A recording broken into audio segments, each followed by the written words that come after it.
Remember when all you can eat meant something magical?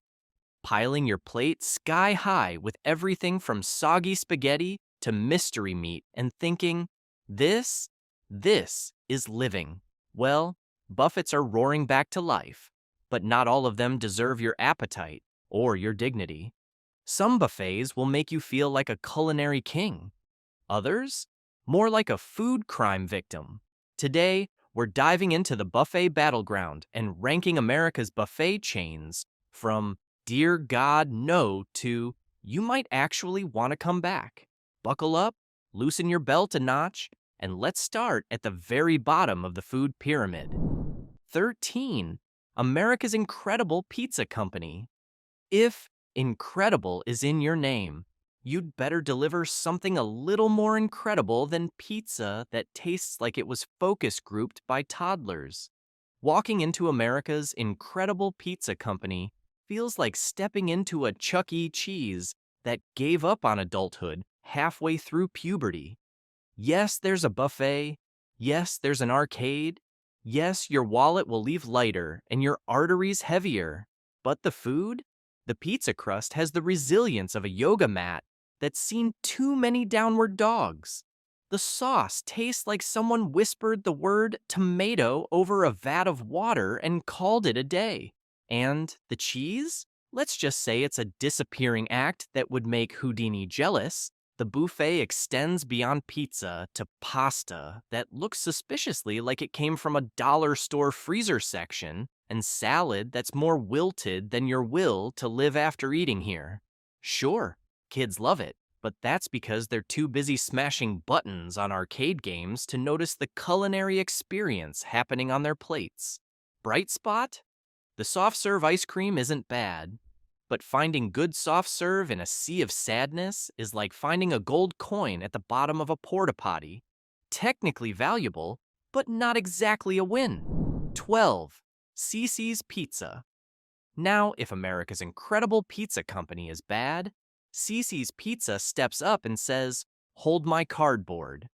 Ceces somehow takes the concept of endless pizza and turns it into an endurance test for your taste buds. First off, the pizza crust could double as emergency roofing material. It's got the texture of wet cardboard that's been left out to dry in a desert sun. The sauce? So thin you could read War and Peace through it. Cheese? It's a magic trick. It's there. And then poof, it's not. A 2022 study ranked Ceces dead last in ingredient freshness among pizza chains, with food sitting under heat lamps longer than a DMV line. By the time that fresh pepperoni slice hits your plate, it's transformed into a chewy relic that even your dog would hesitate to fetch. The salad bar is a sad poem about wilted dreams, and the pasta trays look like science experiments left unattended. And sure, every now and then you might score a decent cinnamon roll, but banking on that happening is like waiting for Halley's Comet to swing by again. Yet, somehow, Ceces soldiers on with over 300 locations. Proof that if you price something low enough, people will eat literally anything. Even pizza that tastes like it came free with a tire rotation. 11. Pizza Ranch. Just when you thought we were done dragging pizza places through the mud, along rides Pizza Ranch, a chain that looks like a John Wayne movie set collided with a mall food court. Pizza Ranch tries hard to be the rootin' tootin' hero of Midwestern buffets. Western decor? Check. Country music humming softly in the background? Check. Actual good food? Not so much. The pizza lands squarely in fine I guess territory. The crust is more, give me strength, than give me seconds. The sauce whispers flavor instead of singing it. And the toppings look like they were tossed from across the kitchen by a blindfolded rodeo clown. Now, to be fair, the fried chicken here gets better reviews. It's the saloon's saving grace, scoring a full 22% higher in customer satisfaction than the pizza, according to internal surveys. The mashed potatoes even managed to be less horrifying than wallpaper paste, which, in Buffett terms, is high praise. But if Pizza Ranch has a true gem, it's the cactus bread, a cinnamon sugar dessert pizza that's so good, you'll wonder why they even bother making anything else. Honestly, they should just rename the place Cactus Bread Ranch and call it a day. Pizza Ranch's real secret weapon? Community fundraisers. They've raised millions for local causes, earning them a loyal fan base. It's heartwarming, really, because nothing says I care like buying slightly mediocre pizza to send a kid to band camp. 10. Chuckarama. Welcome to Chuckarama, the buffet that tried to be everything to everyone and ended up being nobody's favorite anything. It's like they spun a wheel of cuisines every morning and said, all right, today we confuse people. They have themed nights, Mexican Monday, Italian Tuesday, American Comfort Wednesday, except theme. Here loosely translates to close enough. You show up for taco night and somehow leave with pot roast and regret. Walking into Chuckarama is like entering a culinary identity crisis. One minute you're eating watery spaghetti, the next you're biting into a meatloaf that tastes like it was seasoned by someone who once watched an episode of Top Chef on mute. A Mountain States survey showed that over 60% of buffet goers were disappointed by unannounced theme night changes. Imagine driving 45 minutes hyped up for enchiladas, only to find lasagna with an existential crisis waiting for you. Breakfast here offers a glimmer of hope. The omelet station isn't half bad, and the waffles can sometimes resemble actual waffles instead of weaponized batter. But most of the hot food trays look like they gave up on life 3 hours before you arrived. Chuckarama is clean, the staff is friendly, and the dessert station is trying its best. But overall, it's less Chuckarama and more Chuck-a-random. 9. Ponderosa Steakhouse. Ponderosa Steakhouse is what happens when a steakhouse and a buffet have an awkward first date and accidentally move in together. You walk in thinking, I'm here for a steak. Then you realize the real action is at the Grand Buffet, and suddenly you're loading your plate with macaroni salad, mystery meats, and something labeled pudding that's looking at you funny. They're steaks? Technically edible, if you like meat that can't quite decide whether it's beef or a shoe insert. A 2018 consumer study dropped Ponderosa into the bottom third of steakhouses nationwide for quality. And judging by the wild inconsistencies across locations, it's easy to see why. Surprisingly, the real MVP here isn't the meat, it's the rolls. Warm, slightly sweet, and fresh enough to make you momentarily forget where you are. People have straight up admitted to coming to Ponderosa for the bread and just tolerating everything else. Imagine being upstaged by your dinner rolls. That's a special kind of humbling. The rest of the buffet is your typical assortment of things you regret after 2 bites.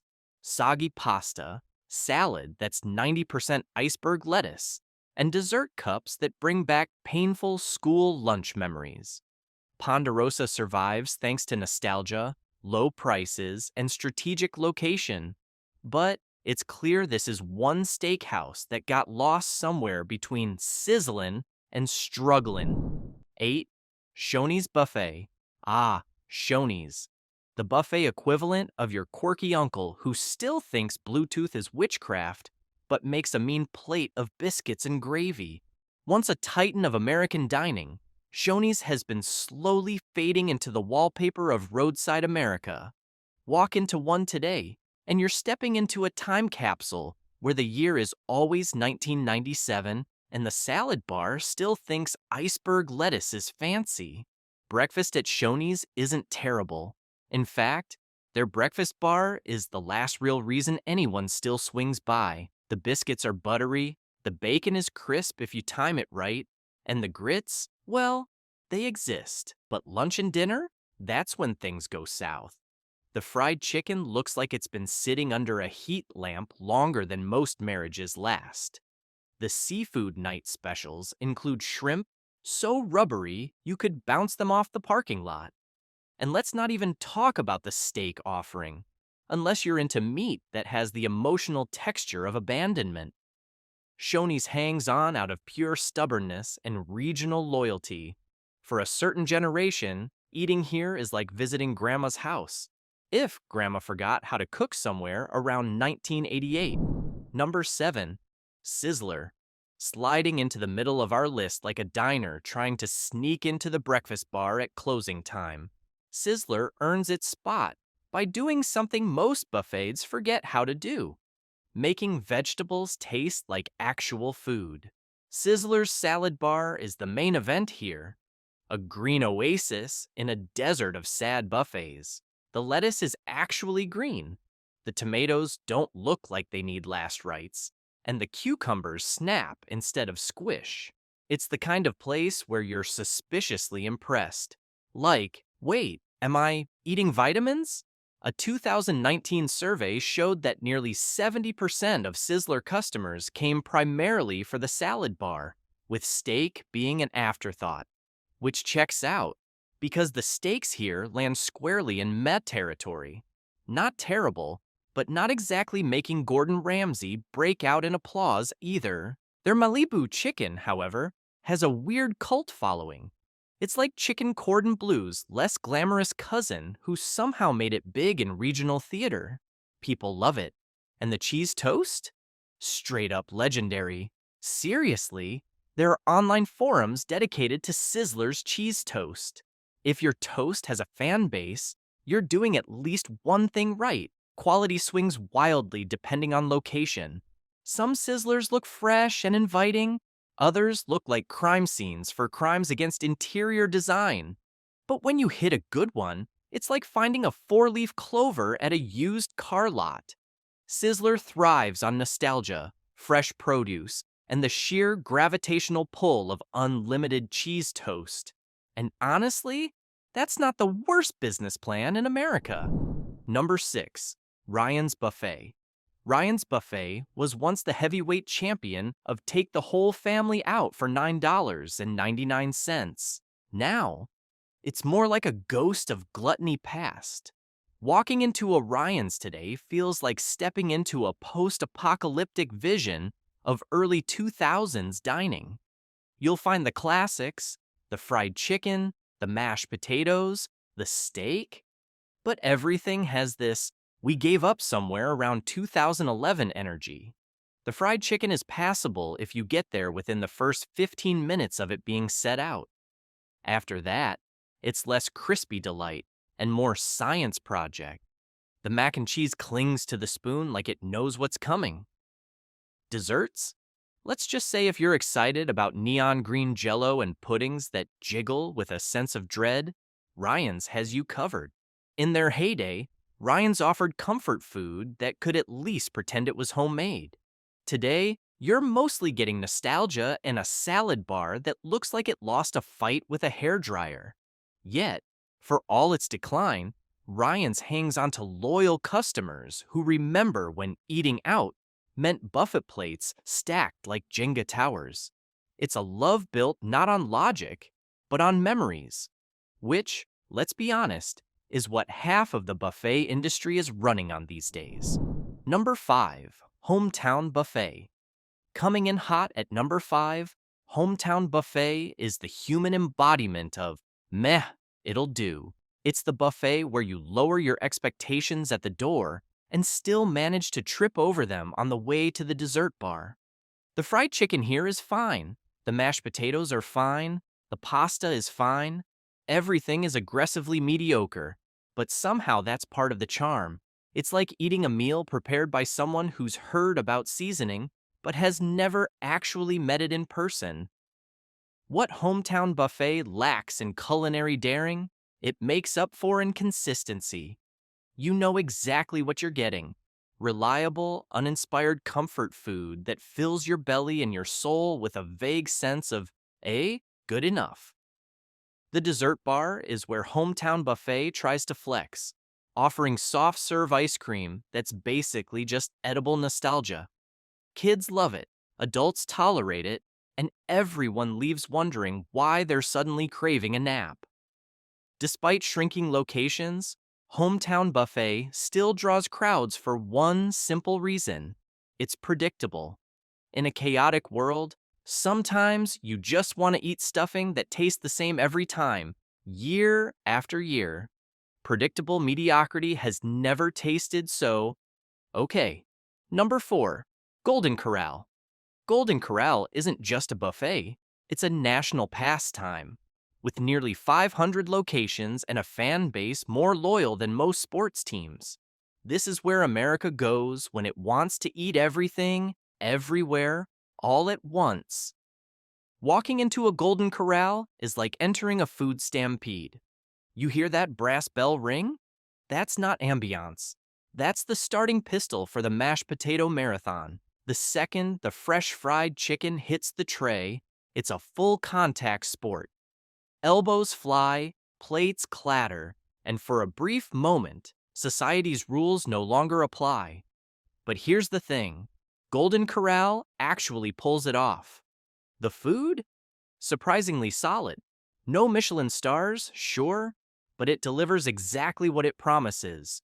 Variety, comfort, and crowd-pleasing classics that won't leave your wallet sobbing. The carved meat station is where the real action happens. That pot roast, tender. The turkey, shockingly juicy. The rolls, golden buttery pillows of joy. In fact, Golden Corral reportedly serves over 150 million rolls a year. That's not a number, that's a carb movement. Of course, it's not all gravy and glory. The infamous chocolate fountain has become more of a microbial legend than a dessert. If you haven't seen a toddler dip their whole hand in there, have you really lived dangerously? Still, Golden Corral is the king of middle-tier buffets for a reason. It's consistent, chaotic, and weirdly comforting. It's the Las Vegas of buffet chains. A little wild, a little tacky, and everyone leaves a little fuller and slightly ashamed. Number 3, Captain George's Seafood Buffet. If Golden Corral is the people's champ, Captain George's is the crustacean king. This East Coast legend has only 4 locations, but each one is a seafood lover's paradise. If your paradise comes with a $45 price tag and a line out the door. But here's the kicker, it's actually worth it. The crab legs are the star of the show. Unlike other buffets where the shells are basically armored fortresses, here, the meat slides out smooth, sweet, and buttery. It doesn't feel like a workout to enjoy them. No shell shattering, no calorie-burning foraging. Just straight-up luxury, buffet style, and it doesn't stop there. The fried shrimp, crispy and fresh. The hush puppies, golden nuggets of cornmeal bliss. The fried fish, actually crispy, not that soggy tragedy you get at lower-tier buffets. Captain George's understands one thing most buffets forget. Seafood can't fake freshness. A 2021 Marine Cuisine survey gave them top marks for shellfish quality, and it shows. Even the steamed shrimp look happy to be there. Downside? Yeah, the price hurts a little. You might feel it in your soul when you see the bill. But once you're elbow deep in crab legs and sipping cocktail sauce like it's fine wine, all is forgiven. Captain George's is living proof that all you can eat doesn't have to mean all you can tolerate. Number 2, Bakanal Buffet. Caesar's Palace. Bakanal isn't a buffet, it's a flex. Nestled inside Caesar's Palace in Las Vegas, Bakanal is what happens when a buffet gets a $100 million glow-up and decides it's done being basic. This isn't self-serve trays and sneeze guards. This is culinary theater. 9 different cooking stations, over 250 dishes, Wagyu beef, truffle deviled eggs, lobster tails. This isn't just grab a plate and pile it high. It's more like grab a passport. We're taking your taste buds on a world tour. The seafood station alone makes grown adults weep. Oysters are shucked fresh in front of you. King crab legs practically sing when you crack them open. Everything is made in small batches or cooked to order, which means it actually tastes like it was prepared by humans, not heat lamps. Sure, it'll run you $85 a person, and that's before drinks. But here's the thing, you feel it. The value, the care, the finesse, it's all there. Bakanal doesn't just raise the bar, it picks it up, coats it in foie gras, and drops it on a gold platter. Come hungry, leave in awe. Number 1, the buffet at Wynn Las Vegas. And finally, we arrive at the Buffet Olympus. The buffet at Wynn Las Vegas. This isn't just the best buffet in America, it's the buffet that makes you question everything you thought you knew about all-you-can-eat dining. Every station here is a chef's table. Every plate looks like it walked out of a food magazine shoot. Forget lukewarm pizza and dry chicken. Here, it's prime rib so tender it practically cuts itself, ceviche so fresh it could still have a pulse, and scallops that would make a fine dining critic tear up in public. And the desserts? Oh, the desserts? We're talking handcrafted pastries, gourmet chocolates, miniature works of art that taste even better than they look. If Willy Wonka opened a high-end patisserie, it would be Wynn. A 2023 study found that Wynn replaces food items every 20 minutes. That's 3 times faster than your average buffet. No crusty trays, no congealed sauces, just rotation so rapid it could qualify as a cardio workout. It's not cheap, it's not casual, but it is unforgettable. The buffet at Wynn doesn't just win, it wins. So there you have it. From pizza that tastes like regret to buffets that feel like a Michelin star fever dream. If you're going to spend your hard-earned cash on an all-you-can-eat, make sure it's worth more than just a bloated stomach and deep disappointment. Because at Frugal Pro, we don't just eat, we expose. We peel back the heat lamps, lift the sneeze guards, and show you which buffets are feasting on your wallet and which ones actually deliver. So if you're tired of being tricked by pretty pictures and empty promises, smash that like button, drop a comment, and hit subscribe like it owes you money. This is Frugal Pro. We eat smart, we spend smarter, and we never settle for soggy croutons. See you next plate.